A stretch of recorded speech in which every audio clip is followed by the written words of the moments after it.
And this is a very early paper, right? This is pre sort of the GPT rush.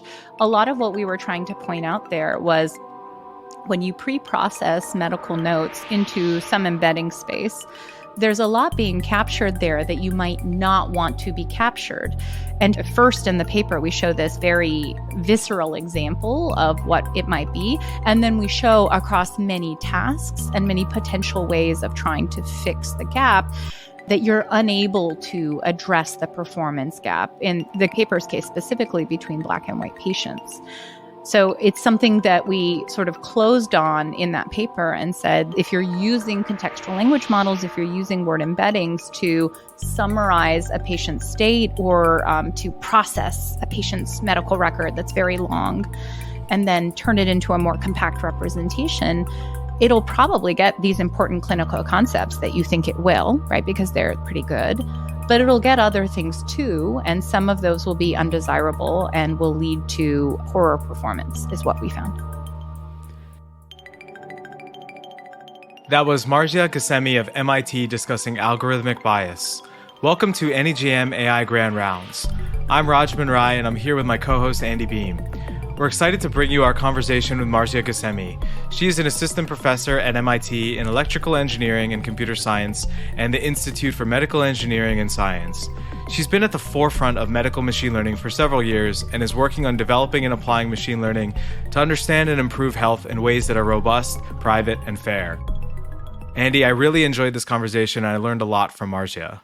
I agree, Raj, and I've known Marzyeh for a long time, and she's definitely one of my favorite high-entropy personalities. I find her research really fascinating, especially when she reveals how biases in clinical data can significantly impact the clinical outcomes of AI algorithms. There are a few points in this conversation that really stuck with me. And what I found really fascinating was her investigation into AI's recognition of patient race and medical imaging and how that poses important ethical questions for the deployment of AI. Obviously, I'm partial to her paper on explainability, which I co-wrote with her. But what I left this conversation thinking was that Marzyeh is not just advancing the technical side of the field, but she's also shaping a future where technology serves patients with equity and fairness. And I found that to be a very important message. And now we're excited to bring you our conversation with Dr. Marzyeh Ghassemi on AI Grand Rounds. The NEJM AI Grand Rounds podcast is sponsored by Microsoft and Viz AI. We thank them for their support. All right. Welcome to AI Grand Rounds, Marzyeh. We're excited to have you here today. Thanks for chatting with me. So, Marzyeh, this is a question we like to get started with. Could you please tell us about the training procedure for your own neural network? How did you get interested in AI? What data and experiences led you to where you are today? Wow. I think I got interested in AI when I was a master's student at Oxford. I was there as a Marshall Scholar. And it was reasonably early days where Hinton's lab at University of Toronto was still demonstrating that there were reasonable results, but nothing that beat other systems and, state-of-the-art benchmark problems in vision, for example. And so I did a master's where one of the things we looked at was, could you predict acute hypotensive episodes in the intensive care unit, maybe as a precursor to sepsis? And we benchmarked neural networks as one of the methods you could use. But they did very poorly, as we all know now, because that was the pre-GPU, pre-millions of examples, or even tens of thousands at that point of examples of demonstrations or episodes or data points. And so when I started my PhD at MIT, one of the things that I had looked at was, are there ways to scale up some of these procedures? And it wasn't until the very last year of my PhD where a lot of the methods that are now popularized and work really well were being released out of the U of T labs. And one of the final papers of my PhD that I was a last author on and a master's student was a first author on, we demonstrated that you could actually do state-of-the-art prediction of in-hospital episodes of different kinds of tasks using recurrent and convolutional neural networks. And so there was this really big journey from when I did my master's, and it was still sort of a toy, to a set of techniques and methods and really just hardware and data that enabled these methods to work the way they do now. Marzyeh, I've known you for a while, but I actually don't think I know the answer to this question. How did you get interested in computer science? And then how did you get interested in medicine once you had decided on computer science? Well, I hope my family's not listening to this.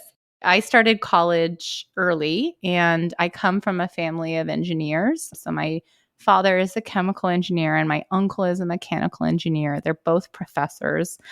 And I have another cousin that was doing another kind of engineering, like they're all engineers.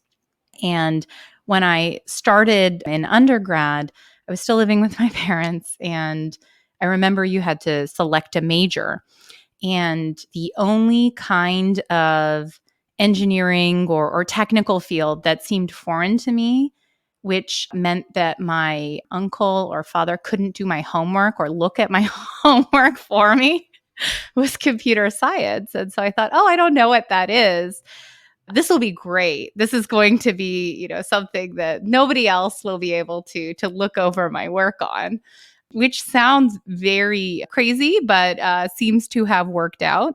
So I really enjoyed computer science. I think it's also, I'm one of those kids who really liked puzzles. And I think a lot of computer scientists are kids who tended to like puzzles or thinking about problems in different ways. Medicine happened because after I got my bachelor's, I actually went to work for Intel in Portland for a couple of years before I started my master's. And while I was there, I was working for their health group, and they were trying to look at, can you take health data from some of their mobile platforms that were collecting different kinds of signals and then make intelligent predictions. And so it was very difficult to do at that time. This is even pre my master's, right? But we had some interesting projects that I thought were just really fascinating. And so I actually applied to the program I did in Oxford for biomedical engineering because I had had this really great experience working in the Intel labs on using different kinds of algorithms to predict with health data. That's great. So, Marzyeh, I want to transition now to a few of your key research papers. So, you direct a research group at MIT at CSAIL. This is the Computer Science and Artificial Intelligence Laboratory. This is a storied place that has had AI in its name long before the current phase of excitement. You work broadly on medical machine learning, and one of the areas that I've really appreciated your work has been on algorithmic bias. I don't know if you like that term in particular, but let's say algorithmic bias is this sort of subfield of very important machine learning. We're all talking now about ChatGPT, GPT-4, but you were working on language models and trying to understand what types of biases are latent or embedded in these models for many years before ChatGPT first came online. So maybe we could start with your paper titled Hurtful Words, Quantifying Biases in Clinical Contextual Word Embeddings. Could you maybe first tell our listeners what word embeddings are, and then maybe tell us how this project came about and what your team's main findings were? A maybe good way of thinking about contextual language models and word embeddings is if you had lots and lots of pictures of something, right? And you were trying to remember what order the pictures came in, or people sometimes do this for passwords. You need some sort of mnemonic, you need some sort of mapping to remember. First, I saw a golden retriever, then I saw a chihuahua, then I saw a bulldog. And you essentially find ways that these things are similar, maybe in some space, and then you tell a story to yourself. And that's how people often remember really long sequences of things.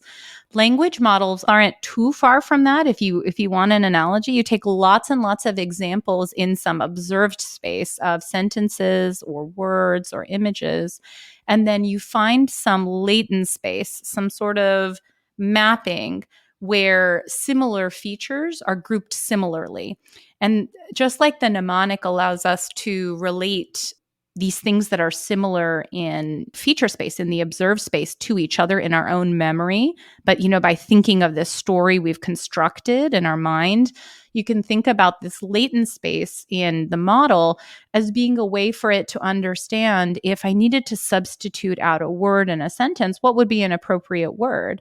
Well, it's seen lots of examples, and just in the same way that we construct, this sort of internal model of what words are similar and how I might relate different images or concepts to each other, by looking at many, many, many examples, this latent space often penalizes similar things being far apart.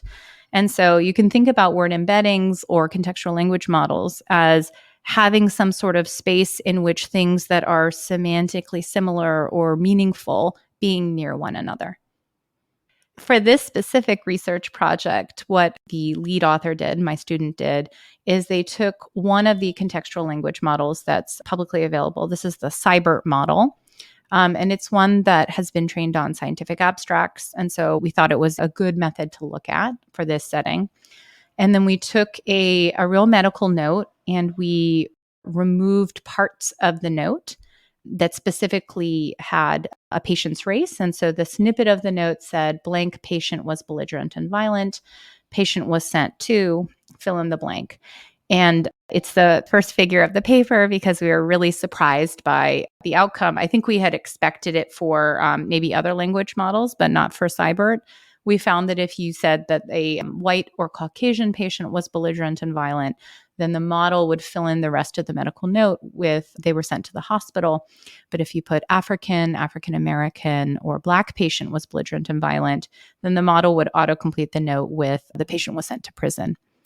And we found that there was a performance gap when you use these contextual embeddings to process notes between different kinds of patients. So here we specifically looked at patients of different self-reported race. And this is a very early paper, right? This is pre sort of the GPT rush. A lot of what we were trying to point out there was when you pre-process medical notes into some embedding space, there's a lot being captured there that you might not want to be captured.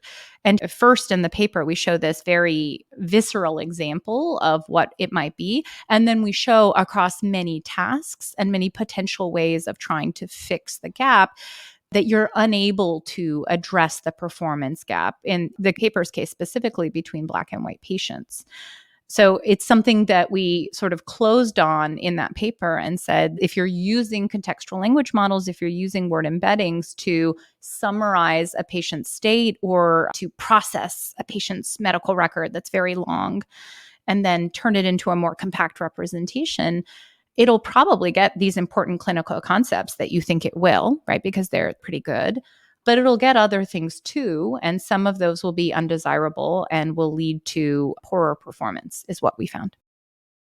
And how do you think the field has sort of changed over the last few years since you published this? Like we now have very large models, right? It is being ubiquitously used by high school students to professors to likely medical professionals as well in many ways on a daily basis. Are the lessons that you found from that paper applicable to the models today?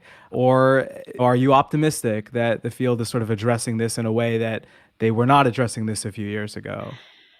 I don't know if you saw the reasonably public release of the GPT-4 paper on Archive, which is the platform that many people share preprints of their content before it's peer reviewed.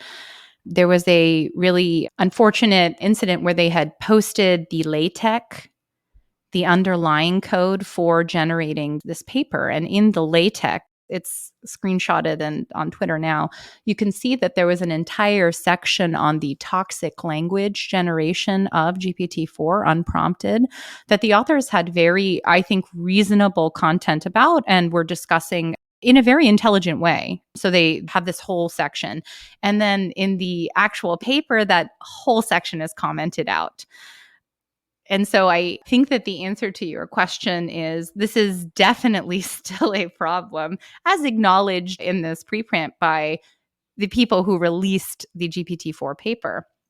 I don't think anybody who works with large language models would argue that we often see toxic content being generated by all forms, all capacities of language models, and that this is an active area of research. And it is extremely unlikely that we are going to remove all human biases from large language models.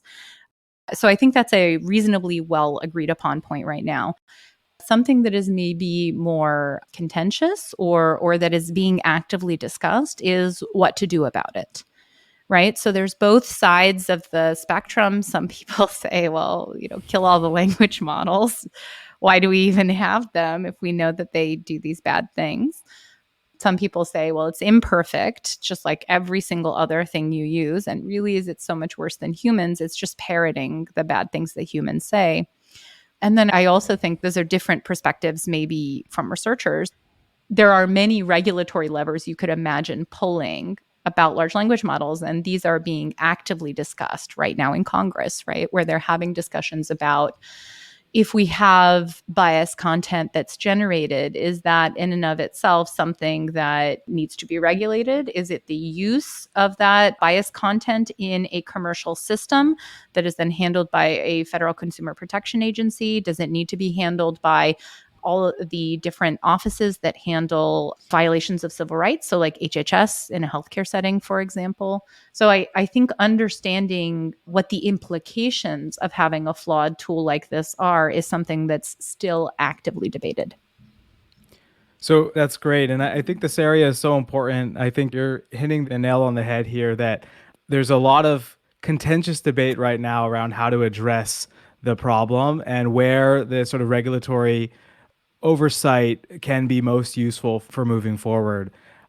Maybe I can ask you a somewhat related question, but this is more about your lab and the way you select problems for and design approaches for both auditing these models, but also designing mechanisms to lead to less biased and better models that perform well across populations.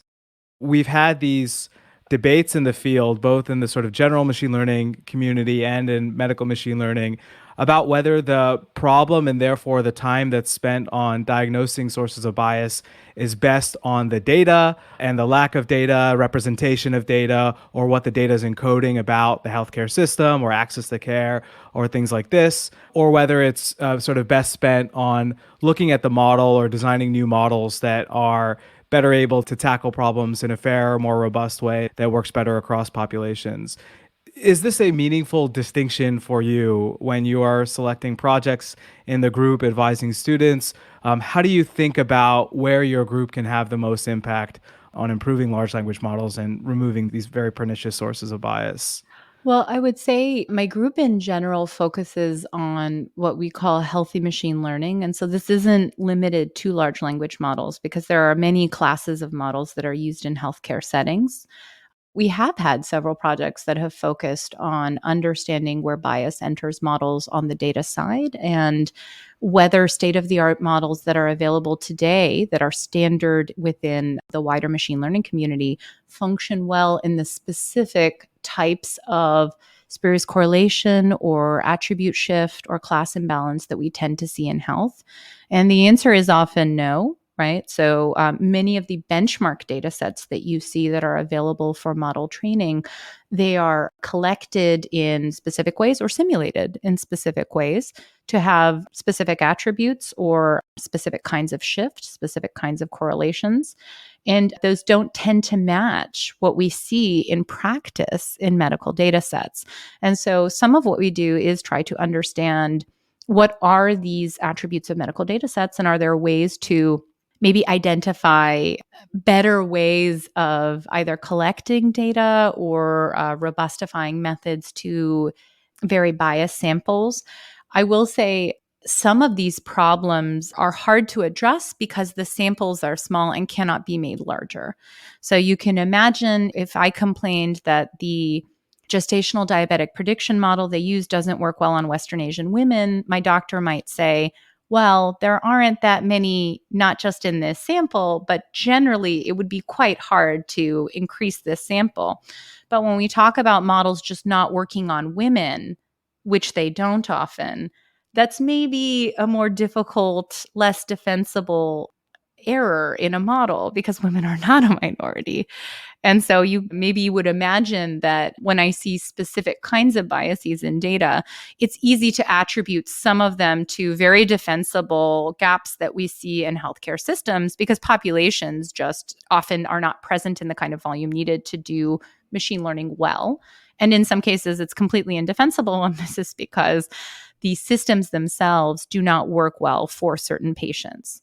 a lot of what we do on the non-data side, thinking about how models themselves can become more robust when you have a certain baseline of data available, is thinking about what makes this model perform poorly. And often it's something that is a flaw in model learning that is not a flaw in non-healthcare settings. So think about how differential privacy works. If you haven't heard of it, differential privacy is a state-of-the-art technique to guarantee that if an adversary has access to your model or outputs from your model, they can't recover underlying information, underlying data in the model.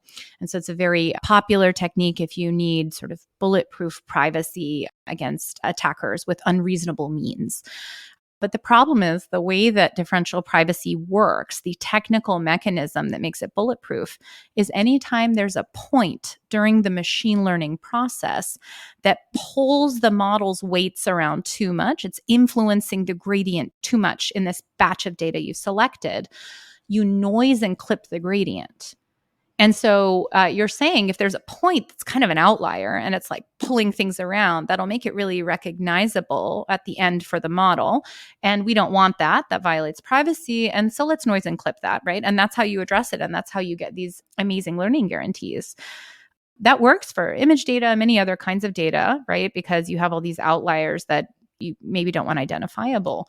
In healthcare data, outliers are minority patients, which means when you apply differential privacy in a vanilla way to learning in healthcare data, you noise and clip, in our studies, Black patients. And so you're losing predictive performance and influence of minority patients by default. And so I think some of what we try to address on the model side is that the default settings of machine learning models are often not things that are desirable in healthcare settings. And then trying to resolve, okay, what is desirable in this setting? Often it's robustness.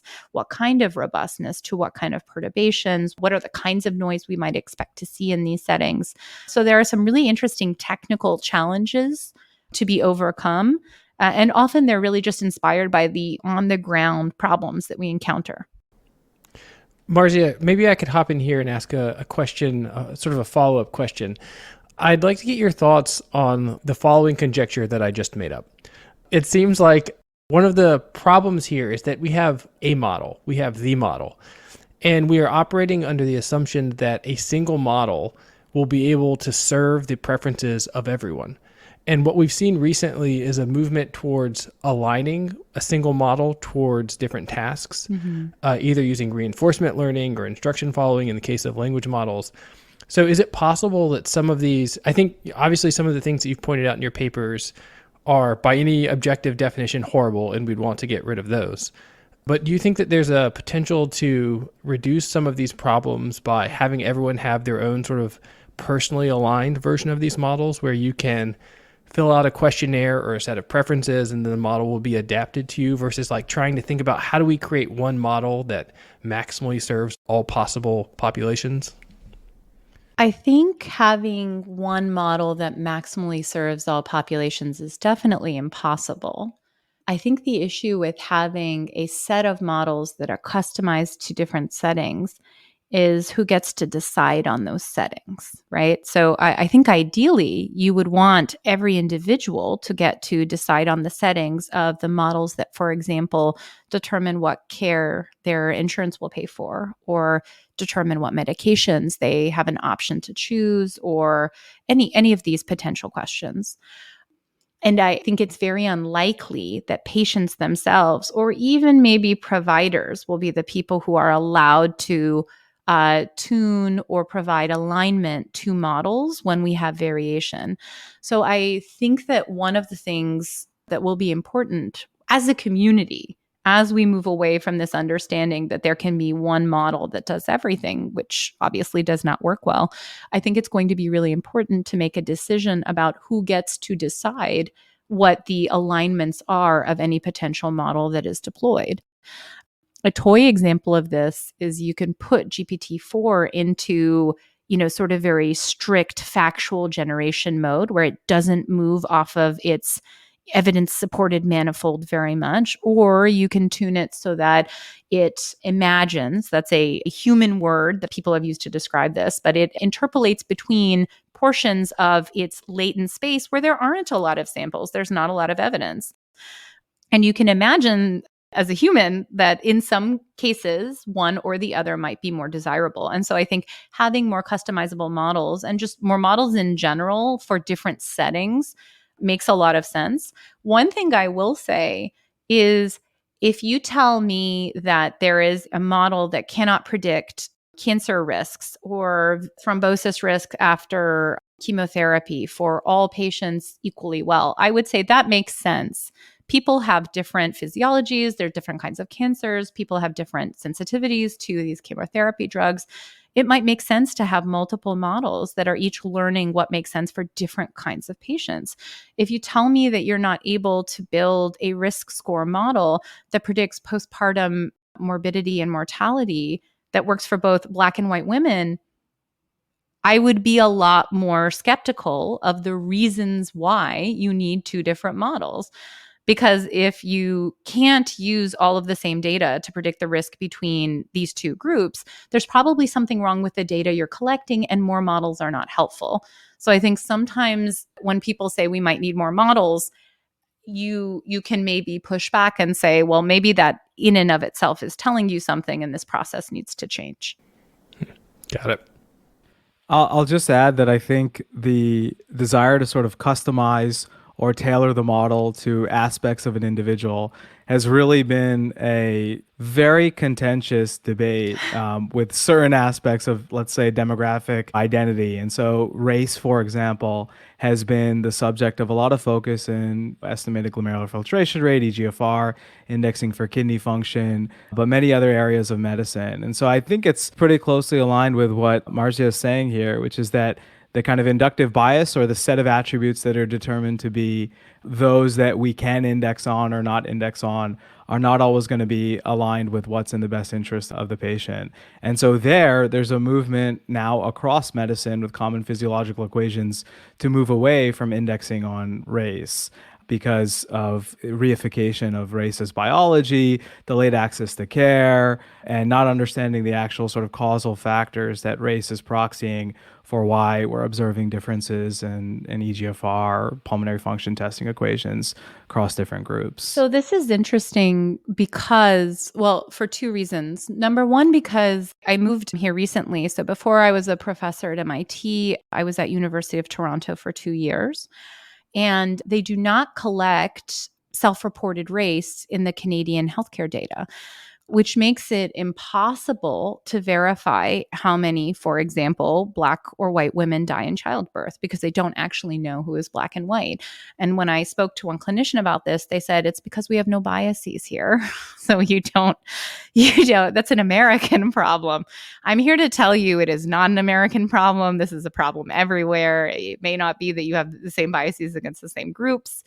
I promise you there are biases in society. And so I think it's very important that we collect this information no matter what, right? Like this is why we collect self-reported race for education or any of these other, settings where equity is important. It's because of the Civil Rights Act. We need to know what is happening, and data is powerful. We do have some results from a paper that will appear in ICML in a couple of months now. So it's a new paper where we show that you can, in many cases, find settings where using group attributes in prediction will improve your overall performance for the entire group. So you're trying to, for example, predict sleep apnea. If you include sex and age, then you can train a logistic regression model and your overall performance will go up. But your subgroup performance can go down, for example, for older female patients. And so there are ways that you can try to constrain learning such that no subgroup is adversely affected by inclusion of group attributes or demographic attributes. But as it stands right now, one of the issues is we often assume that more data is better. And that's true on average, right? That's true overall. But there are some subgroups that, for example, would have benefited from lying to you and saying, well, I don't know what the gender or the age or the self-reported race of this individual is, because they would have gotten better performance from a model that was not allowed to use those attributes. And so I think balancing this overall performance of a model with the loss of performance in subgroups is another thing that we should consider as we as we re-examine all of these medical equations and risk scores that have traditionally used demographic factors. Yeah, I think it's a super important point. It's a very critical distinction between monitoring and auditing bias across different race groups and embedding race as sort of a predictive feature of a given physiological equation. So you mentioned Canada, but I think France also takes this approach, and maybe a few other places too, of not collecting, or it actually being illegal to collect race and ethnicity information. Super interesting. So I want to transition to a different data modality, but stay on this topic before we get into a great and totally non-contentious discussion on explainability that Andy's gonna lead in a moment. But before we dive into that wonderful topic, I want to just stay on this topic of bias and latent information just for a few more minutes that's encoded in medical data and go from text to imaging. So you published this paper in Lancet Digital Health last year, and this paper was called AI Recognition of Patient Race in Medical Imaging, a modeling study. I'm not a radiologist. I read the paper, I looked at the images, and some of these images you were doing these kind of sensitivity analyses or additional experiments where you're adding noise, and it really just looked like a white noise to me that you're turning on the TV and you're not getting any reception on your antenna. And you're taking these types of images that are really noised, feeding them into a machine learning model, and you're able to infer the patient's race for who that image belongs to. And so this was a wild result. And I can't say I have any hypotheses for why this would make sense, why this would be a signal that you could infer.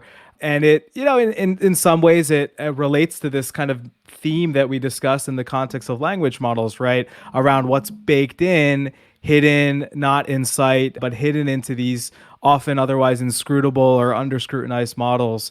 So could you first maybe just tell us about why you started looking at, it was a very interesting question, but why you started looking at this question, and then tell us about what you found in the paper, and maybe as much as you can share an update on where that paper, where this field has moved or where you've moved since this paper was published last year. I have to admit, this paper involved a little bit of gaslighting of me to a student. So sometimes you tell students to run an experiment and you tell them to do it as a falsification hypothesis, right? So you say, take this data and predict this variable. You'll be able to predict it basically perfectly. And then try to predict this other variable and you won't be able to predict it perfectly. And you should not be able to predict it. The AUC should be no better than noise. It's a negative control. It's a negative control, right? And then you tell them, right? And if you can't, then you, student, have made a mistake and mixed up. There's leakage from your training set to your test set. So go make sure that your code is actually correctly written. I'm sure you've done that with a student, right? I will never do that again to a student. So this paper largely was a result of several of these back and forths with some students. And so there's a group of radiologists who are collaborators on the paper, and they had asked this question, can you do this prediction? And they had some preliminary results. And I had told my student to go reproduce it. And I said, this is not something you can do. This is a falsification hypothesis. There's no way this is possible. And they did it. And then I said, well, you've miswritten your code. And I added another student and said, go check their code. And then 2 students did it. And then we started doing these weekly calls where, I felt like I was losing my mind. One of the radiologists also felt like she was losing her mind and started just searching for papers and came up with a couple of really strange papers. One about X-rays of bird feathers and how you could tell the color of the bird feather, the level of melanination in the X-ray. And then she also found these are very niche papers, by the way. They're like older papers, not in journals, I recognize. And she found another paper, because we were all just grasping at straws at this point. She found another paper that suggested that when you fed mice, so it was this really random result. They had all these white mice, and some of the mice they were using the mice for some experiment. They had fed them mushrooms, and then they euthanized the mice and took x-rays of them. And they had this weird footnote where they said, you can tell that some of the mice in the x-ray ate brown mushrooms because the brown mushrooms are more melaninated and it shows up, somehow in the x-ray. And so we thought, okay, some of this initial evidence, plus a lot of what we've seen in commercial camera calibration error on darker skinned people, might indicate that this is because melanination levels in darker skinned patients who are more likely to self-report African American or Black race are probably being detected by this imaging modality that is using different parts of the frequency spectrum. And it probably influences bounce back, right?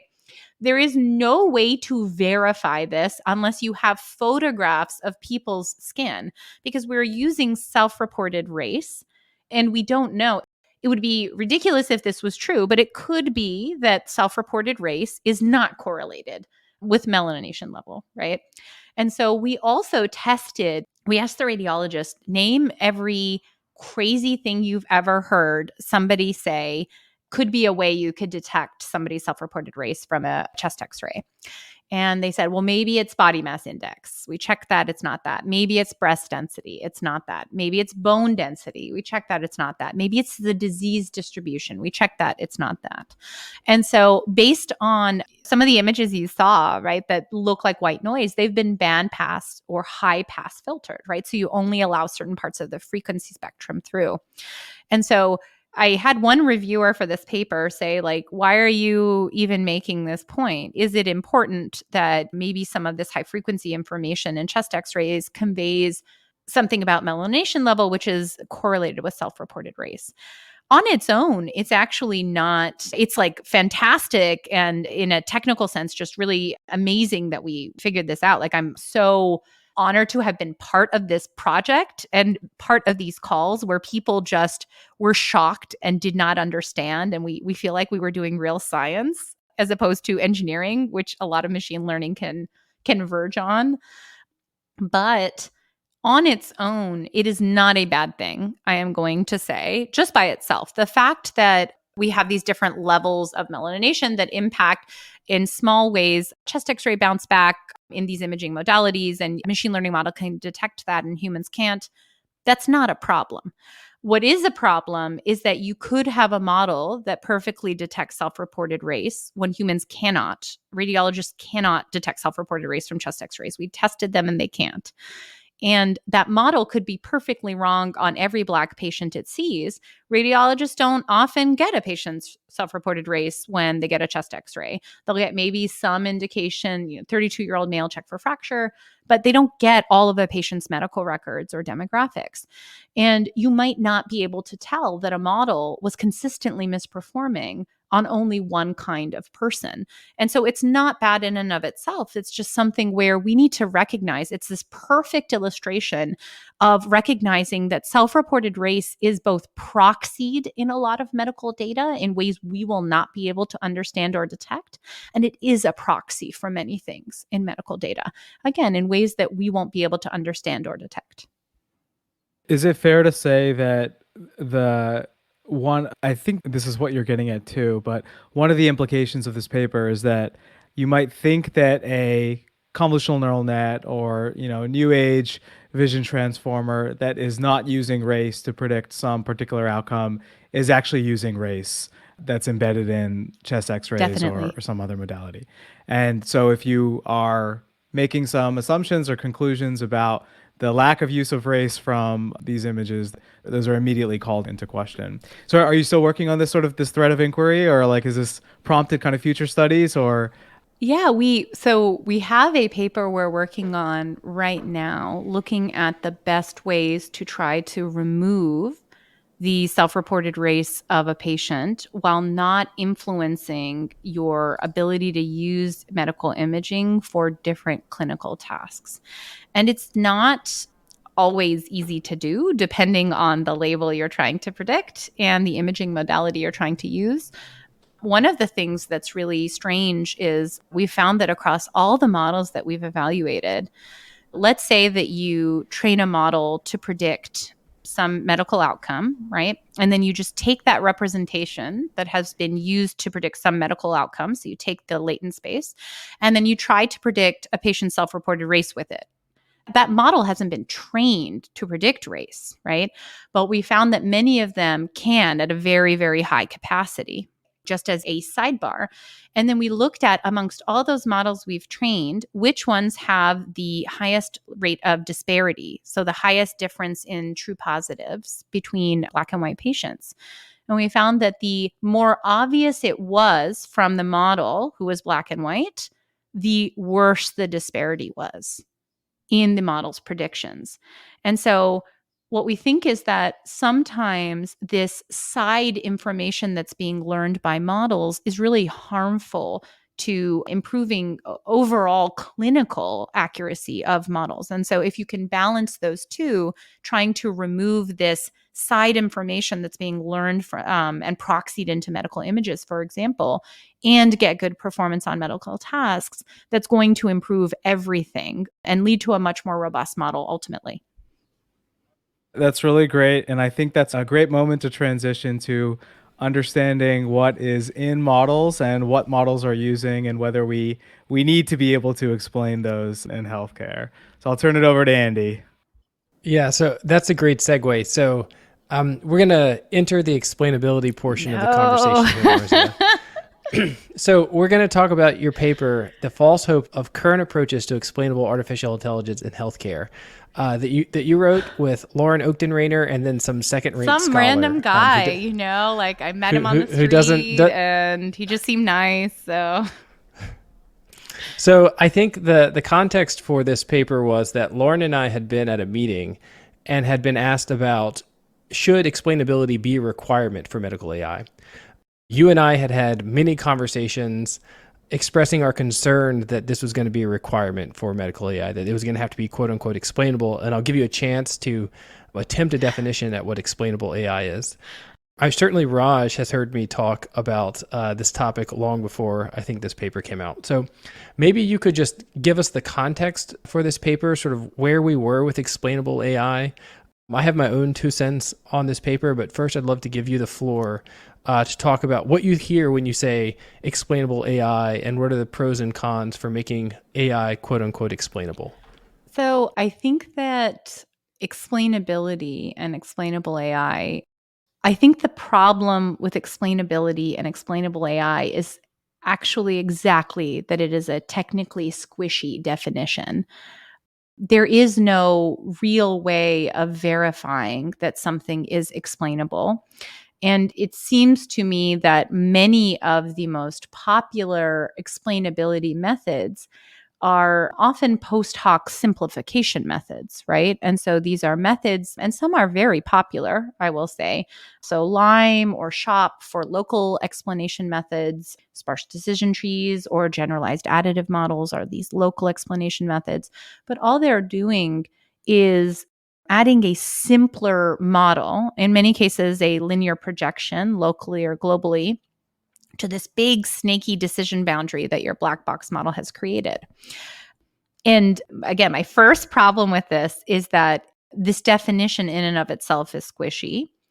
The second problem is anytime you explain something, and I'm using explain now to mean using these post hoc explanation methods that are often simplifications with local or global linear projections, you make it slightly worse, right? By default, right? We are simplifying, we are removing degrees of freedom and complexity from a model so that we can understand it in some, lower dimensional space, perhaps. And so other work that we've done recently. So this is a paper that a student of mine wrote called, you'll love this, Andy, "The Road to Explainability is Paved with Bias." We found that when you use these state-of-the-art, very popular local and global explanation methods, they make your results less fair. And they make them less fair for patients, we found, of different self-reported sexes, but then also for many other settings. So this is for adult income estimation across different sexes, for an educational setting of do we think a patient could pass an exam for people of self-reported races, and also for recidivism risk prediction, which is sort of this famous example where models tend to be unfair. And so we found that when you explain a model, you make it less fair. And then the level of explanation, the more you explain it, the less fair it gets because you're making it simpler and simpler and simpler. And so, my first problem is that you're demanding this thing that is not well defined. My second problem is when you demand it, you make the model worse according to this metric that I really care about. And my third problem is we know explanations make people more likely to follow bad advice. And we've known this for a long time in robotic systems. There's really fantastic work by several prominent roboticists demonstrating this, especially in settings where people are under stress or believe that a system can mitigate some risk or has access to information that they don't. I would argue that medicine checks a lot of these boxes. And so it's not a setting where we want explainability that will turn off critical decision-making skills or engage automation bias. I think the parting shot for this is medicine has many, many black boxes. Some are true black boxes, like we do not know how acetaminophen works or lithium, and others are not real black boxes, like an MRI machine. We know how those work. But most people who use them do not really know how they work, and they don't have to know exactly how they work. They just have to know that they are well calibrated, regularly serviced, and that the output should be used in a specific way for decision making. So that's my whole case. So I think that was a good summary. If I could just maybe put a finer point on it, I think the question that I hear a lot from clinicians primarily is about trust. And they will say something like, how can I use this black box AI tool if it can't explain its reasoning to me? And I think that wish comes from a well-motivated place. They have had to explain their reasoning as part of their own training on rounds. They usually have to give some type of systems-based interpretation of what's going on with the patient that would then recommend a treatment. So how would you respond to a clinician who says, well, I can't trust this if it can't explain how it works to me? I would say you do trust many systems already that cannot explain how they work to you first. And then the second thing that I would say is you would be more poorly served by a model that could explain itself to you because human psychology has been well probed, and anything that can explain itself is far more likely to fool you. And we have very, very good evidence that in human decision making, models with more perceived transparency or explainability hamper people's ability to detect when a model is making a serious mistake. And the same people are able to detect those mistakes in quote unquote black boxes where there is no explanation. And so I understand the desire, but I think as people who work with evidence, we have to recognize that maybe this desire is something that is not actually what's best for both patients and providers. Mm-hmm. I also think that we often want to use these systems that don't admit a simple causal explanation. Mm-hmm. So if there's some simple monogenic disease and we understand the biology behind that, you really don't need these systems. But when the goal is adding up lots of very small statistical contributions to disease, again, it's hard to reduce that to a simple explanation. And that's precisely the area where we want to use tools like this. So I think that there's also kind of a use case mismatch. Agreed. We want to use these in situations where we want some type of well-calibrated probability that integrates a ton of information. If we're not in that scenario, we probably don't need these tools in the first place. It's true. Raj, was that sufficiently well-balanced? Do we need to push back? I feel like you got the wrong people.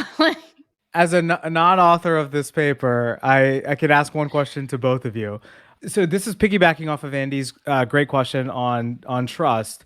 Do you think this is sort of fundamentally an empirical question where we should ask doctors what they need and patients what they need for trusting a model, and that we need more survey research, we need more human subjects, kind of what makes you trust a model or not trust a model type work?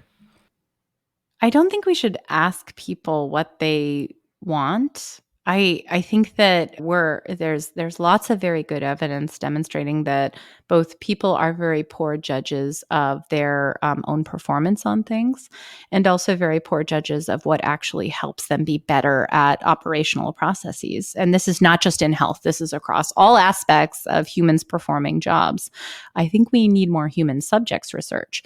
And the analogy that I think is really powerful here is all the research that was done in the aviation and space industry to try to figure out how pilots would best be served by having lots and lots of automated systems that sometimes give you information and ask you to make a decision, and sometimes just tell you what to do, and how best to integrate those into a spaceship or into an airplane so that we have more safe processes overall.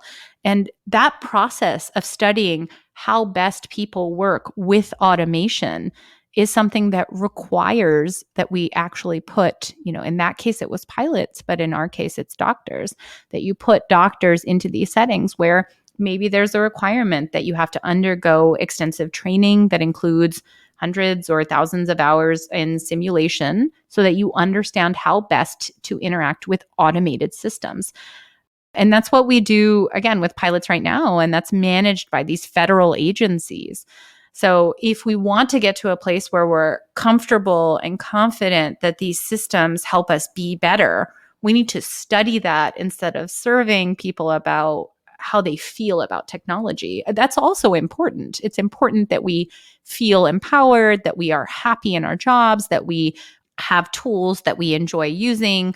But if you have a tool you love using that leads to more patient death or more physician burnout, I don't think that's the ultimate goal. So studying human-machine collaboration and building that trust via a sort of natural understanding of how humans and machines can work best together.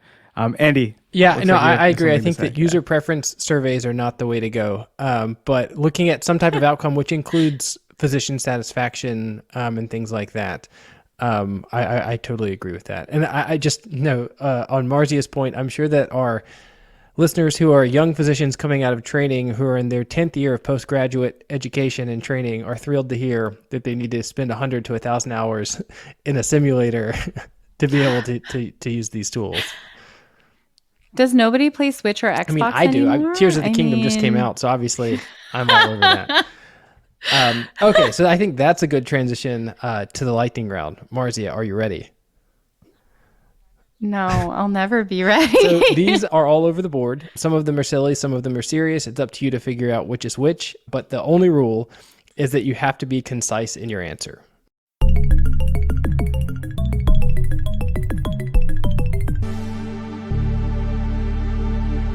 Okay, Oh, no. Question number 1. What is a core principle that informs your life? There's only a plan A. There's no plan Nice. B. I like it. I like it. If you weren't a professor, what job would you be doing? I think my second career would be a midwife. I really appreciated having a strong midwife who also was clinically credentialed here in Massachusetts for the birth of my children. It was very empowering. I always say that you're one of my most favorite high entropy personalities, and your first two answers have not disappointed on that promise. So, question number 3.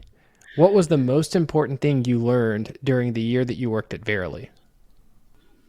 I think the most important thing I learned there was that collaborations with larger health systems can be very hard to extend beyond limited settings of study, right? You often really need a very well-scoped agreement, and that's not true in all cases when we're working with smaller entities or you have a personal relationship. Marzyeh, do you believe in the scale hypothesis? I can The define scale the scale hypothesis? I can define what I mean if it's helpful. Yes, please. All right, so I'll define the scale hypothesis as the fundamental driver in the performance of machine learning, deep learning in particular, has been the size of compute and data used in training models. More provocatively, let's say we can achieve human-level AGI by continuing to scale larger models with more compute. Okay, so this is like a contentious Moore's law applied to Yeah. AI. I see. I don't think so.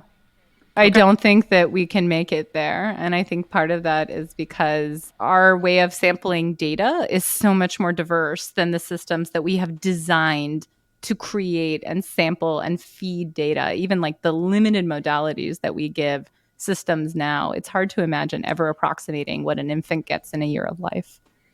We'll come back to that later. If you could have dinner with one person, dead or alive, who would it be? That's a really hard one. Wow. It might be with a favorite author, actually. And who would that be? I have different favorite authors now, but when I was a teenager, I actually loved, before it was in vogue to do like historical fiction or retellings of myths. There's a book by C.S. Lewis called Till We Have Faces, and it's a retelling of the story of Psyche. And it's retold in this sort of feminist lens by her sister, saying, I loved her and I wanted her to be with me. I didn't want to sabotage her. So I would love to, if I could get two, I would love to take that perspective and then also couple it with some of maybe the more modern retellings and some of the authors that have also started to reimagine stories now. So I really like Camilla Champsy's book, Home Fire. And this is a retelling of the story of Antigone, which is about this sister whose brother, goes to this war and it's branded as a traitor. And so the state will not let her bury his body. And it leads to these really tragic outcomes. But it's told through a modern Muslim family in post 9/11, where a brother, again, joins a foreign army. And so this is treasonous and the sister can't bury his body. And so I love this idea of taking an old story and making it yours and relevant to your context. So that was an excellent twofer, because often we also ask what your favorite book is. And I feel like we got a little bit of that in there also. I also recommend Exhalations by Ted Chiang. I think it's such an accessible set of short stories to introduce even much younger readers to a lot of these concepts in computer science and AI that we think about philosophically, but don't. If you lose sight of it, sometimes you can lose sight of why it's so important to understand the impact that technology can have on humanity. All right, our last lightning round question. Do you think things created by AI can be considered art? I think so. I think art is so subjective, right? I think, art is something that you experience, and sometimes your experience of art is not what the creator intended, right? You can enjoy something in a different way than somebody had created it to be enjoyed, and I think it's totally fine. I think that one of the exciting things about AI generated art, there's lots of things that are perhaps negative about it that I will not go into as a non-expert in art and copyright law. But I will say an exciting thing is it brings a lot of accessibility. And I think often art, especially as, a child of immigrants where maybe art was not something that my family had experience with or access to, I think it brings a lot of access to people. And I think that can be used in a really good way in educational settings. Awesome. Great. Okay, so now we're going to zoom out a little bit and ask you some more big picture questions that are slightly less focused. Feel free to take these in any direction that you want. So I've heard you talk a lot about the importance of open data and having academia being first-class participants in research for a lot of good reasons. So I wonder what you think about big tech companies being the primary drivers of innovation for a certain kind of machine learning research, and especially how that affects machine learning research in healthcare. I think for those of you who maybe remember what life was like before Alexa and Siri, it used to be that academic labs at universities did all of the state-of-the-art language modeling, right? Or spoken language modeling, I should say. So this is like, voice work. And there was a posting every year at most major universities where they were hiring people in these roles. That's not true anymore. If you look at two different communities, both the speech community, the machine learning speech community, and the machine learning vision community, the machine learning speech community has been eaten by industry. All of those data sets are private. They're owned by Amazon or Microsoft or Google. And so it's very, very difficult now to do state-of-the-art work in spoken language machine learning without having an intimate connection to industry. And that guides what work you are able to do in a lot of cases. You're not completely independent. If we look at vision, those data sets are often public. They are openly available, they are used widely, and it's an industry standard to release your data to the point where it would be very strange if your paper was accepted in many mainstream machine learning conferences or even in many clinical plus machine learning conferences if you didn't release the vision data that you were using. Now you can say, well, there's a natural privacy risk from one and maybe not as much depending on exactly what you're photographing from the other.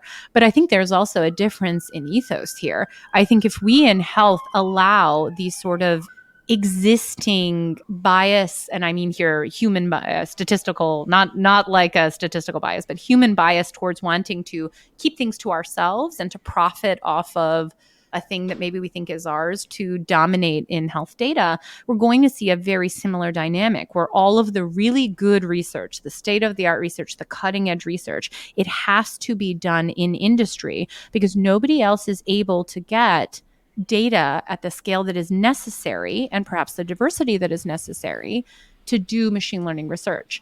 And so while I really am a big advocate for better forms of patient consent and compensation for data and privacy, a lot of the time when people in health say they cannot give you data due to patient privacy concerns, what they mean is they will de-identify that data so it is legal, HIPAA de-identified, to sell it to a company. They can and they will, but they don't want to give it to you for free. And so I think one of the things that's really important is that as we take larger looks at spaces where regulators could perhaps improve performance of models and increase fairness, you could imagine that some agencies could require that data sets are made public or put into archives like the NIH archive so that models can be audited against them for verifying performance in different subgroups. Mm-hmm. I guess, this is a question that I think all three of us ask ourselves at various times, but given those trends, those macro trends, what is it that keeps you in academia, and what is it that makes you think that academia is the best place to do the kind of research that you want to do?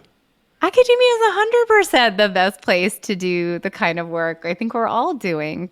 I think the draw of academia for me is that you are your own boss. There are obviously constraints on what you do, both practical and very real constraints on, a budget or research directions or things like this.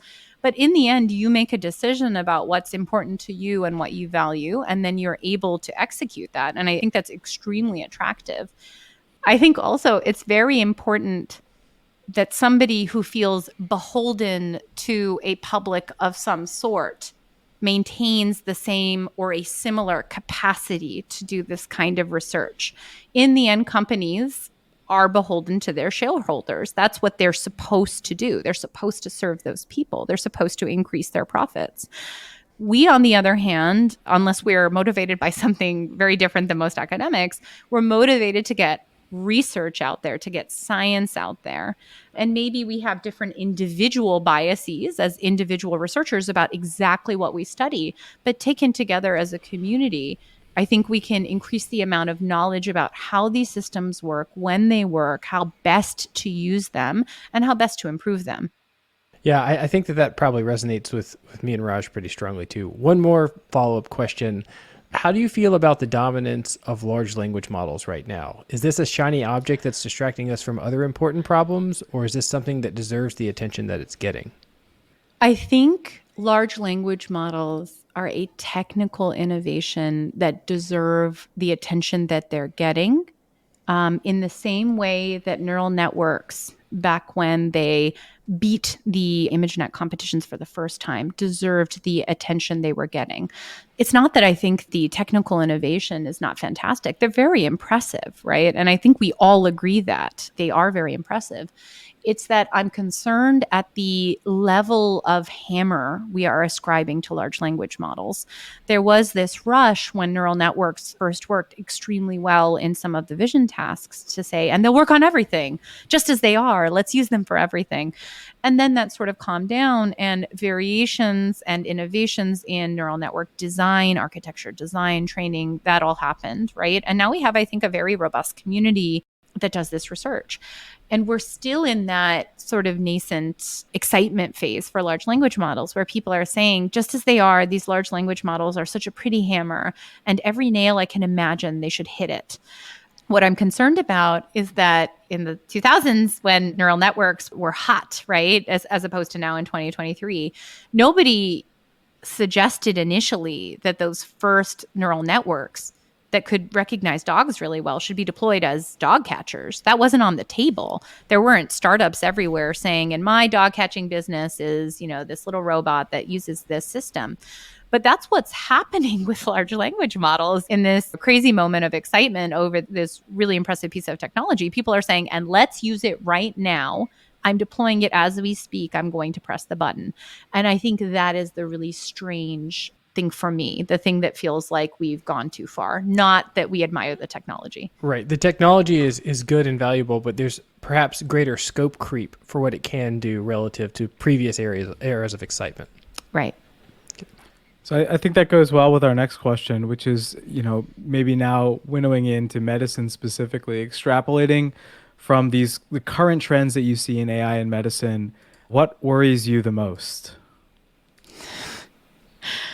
Do you want like a ranked list? Like, what is the two things? Two things. Yeah. Two things. The things that worry me about AI in medicine, I think primarily are, number one, we do not have well-established industry-wide processes for performing audits of models in ways that evaluate along several different metrics, performance against different subgroups of patients. Because it's fine if a model, for example, doesn't work as well on some people. You should just know that and then perhaps not use it in that subgroup of patients, right? We don't do that right now. So I think that that's a big concern. It's something I'm really worried about. And something that we can address, I think, both as a community and then also, with different sort of regulatory arms and legislation. The second thing I'm really worried about is all of these startups using technology in ways that they think is going to be perhaps helpful, but ultimately is just going to entrench either poor healthcare or tiers of access to different kinds of healthcare. Because if you're saying there's some unserved population and we'll just use a chatbot to serve them because they don't have access, that's probably not the best solution, right? I think part of the concern in health is there are some problems that technology is a very good partial or complete solution to. And there are many where it is not. And I am seeing now recently many examples of technology being used for something that is a social problem or a human problem, and it will not add, it will only make worse.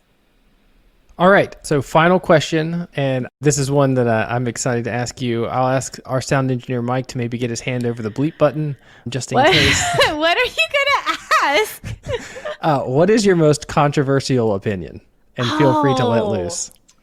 Wait, my most controversial opinion on machine learning, on health, in life, like... We'll give you the friends and family response. You can say for whatever you like. Oh, wow. That's very expansive. My most controversial opinion. It can be on machine learning if you prefer, though. It can be on machine learning. Wow. I have so many. I feel really bad. Andy, you're not supposed to agree with me. This is one of those things that you tell your friends and they're supposed to say, no, you never. Wow. I am so stumped here. I don't know about most. I think maybe a controversial opinion that I have about machine learning is that I think the way that we currently teach machine learning is really stupid. I think that it overemphasizes toy problems and Kaggle competitions and performance metrics, or it overemphasizes proving theories and bounds. And I think we don't in general, or I haven't seen courses or ways of instructing machine learning yet to new students that demonstrates, like, look at this field. It is a powerful amalgam of optimization, statistics, more classical AI techniques, and also hardware speed ups, vast amounts of data that have ethical considerations. I think we often teach machine learning as siloed communities, but it's something that everybody wants to learn. The undergraduate machine learning class at MIT gets 400, 500 students per semester, right? And so lots and lots of students are learning about this field. And I think we as a community have not come to a consensus about how to represent ourselves. And we tend to still be very siloed within our communities. And I think that that's stupid and a disservice to people. Another controversial opinion. What are yours, Andy? I feel like Andy. Hey, Raj, I'm the host here. You don't get to ask those questions. I feel like both of you, are so you're such nice people. I can't imagine that you have controversial opinions. Maybe we'll have a bonus hour when we open a bottle of scotch and we can have our controversial. And you have your opinions. actual controversial. I don't know if it's controversial, but I will say, I think that Marvel movies really suck now. They're just terrible. Why are we watching them? Do we care? Do we care about any of these characters anymore? Probably not. It doesn't make sense. I agree with that controversial opinion too. I'm with you there. We'll get killed later for it. Mm-hmm. It's fine. Yeah. The problem is, have you ever had a controversial opinion that you don't think should be controversial? Like women should, have the same access to healthcare as men, or moms should have paid time off, or there should be like universal healthcare in the United States, or universal basic income isn't a terrible idea. Sometimes I feel like I have these opinions and I'll say them and other people will say, well, that's crazy, right? You can't really believe that. And I'll think, I thought we agreed, like, as a community, that this was cool. Yeah.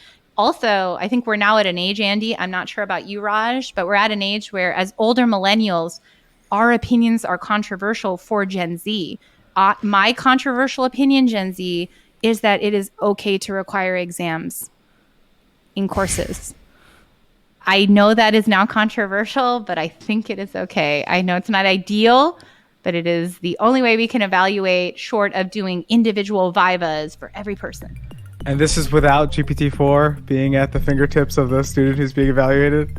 So far, actually, on all of the problems that we've designed for our machine learning course, GPT-4 does really poorly. That is a testament to your course, because I think that's a pretty unique feature. Maybe. All right, this was wonderful, Marzyeh. Thank you so much for being on AI Grand Rounds. I learned a lot, and we really appreciate your time and you sharing your expertise with us. Thanks for having me.